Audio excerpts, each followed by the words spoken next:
महाराष्ट्र राज्याचे उपमुख्यमंत्री एकनाथजी शिंदे यांच्या 61व्या वाढदिवसानिमित्त प्रभाग क्रमांक 27 मधील अंबड गावामधील महानगरपालिका शाळा क्रमांक 77 आणि 78 मध्ये तसेच माध्यमिक विद्यालयामध्ये साहित्याबरोबरच लाडूंचं वाटप करण्यात आलं।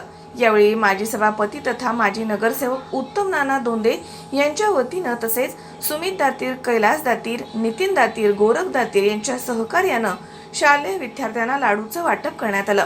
नाशिक शहरासह सिडको परिसरामध्ये विविध कार्यक्रमांचं आयोजन करण्यात आलेलं आहे। तसेच वाढदिवसानिमित्त शहर सप्ताह देखील सुरू आहे। मुख्यमंत्री एकनाथजी शिंदे यांच्या 61व्या वाढदिवसानिमित्त अंबडगाव परिसरात शिवसेना शिंदे गटाचे पदाधिकारी उपस्थित होते।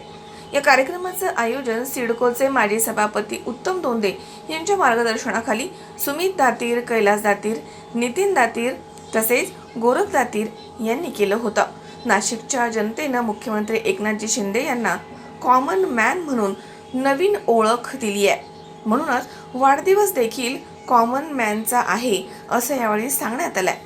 कार्यक्रमाप्रसंगी मुख्याध्यापिका वैशाली ठोके तसेच राजेश दाभाडे, संजय मोरे, सतीश बच्छाव, सुनीता देशमुख, सुनीता दशपुते, भारती खैरनार तसेच मनीषा कोष्टी तसेच कर्मचारी माणिक मोरे हे उपस्थित होते। तर प्रास्ताविक राजेश दाभाडे यांनी मांडला आहे। शाळेमधील विद्यार्थी, ग्रामस्थ मोठ्या संख्येनं या ठिकाणी उपस्थित होते। उपमुख्यमंत्री माननीय एकनाथ शिंदे साहेब यांच्या वाढदिवसानिमित्त आम्ही माझे शिवसेना अंबड गावाच्या वतीने प्रभाग क्रमांक 27 यांच्या वतीने आमच्या वतीने माझे शिवसेनेच्या वतीने मुला मुलींना लाडू वाटप ठेवले होते आणि शिवसेनेने हा कार्यक्रम अतिशय उत्तम पार पाडला। त्याबद्दल महाराष्ट्र राज्याचे लाडके माजी मुख्यमंत्री तसेच विद्यमान उपमुख्यमंत्री शिवसेना पक्षाचे मुख्य नेते यांच्या 61व्या वाढदिवसानिमित्त आज अंबडमधील मुलींच्या शाळेत शिवसेना पक्षाच्या वतीने शिवसेना अंबड विभागाच्या वतीने लाडू वाटपचा कार्यक्रम या ठिकाणी अतिशय उत्साहात संपन्नात पार पडला। सदर कार्यक्रमानिमित्त आम्ही मुख्यमंत्र्यांचं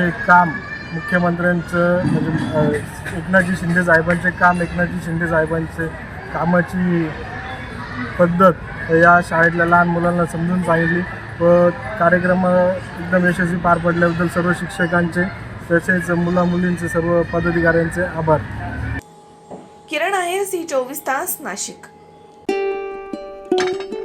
सुनबाई, आजही चहा काल सारखाच बनव। अगं, कोणती नवीन चहापत्ती आणली आहेस का?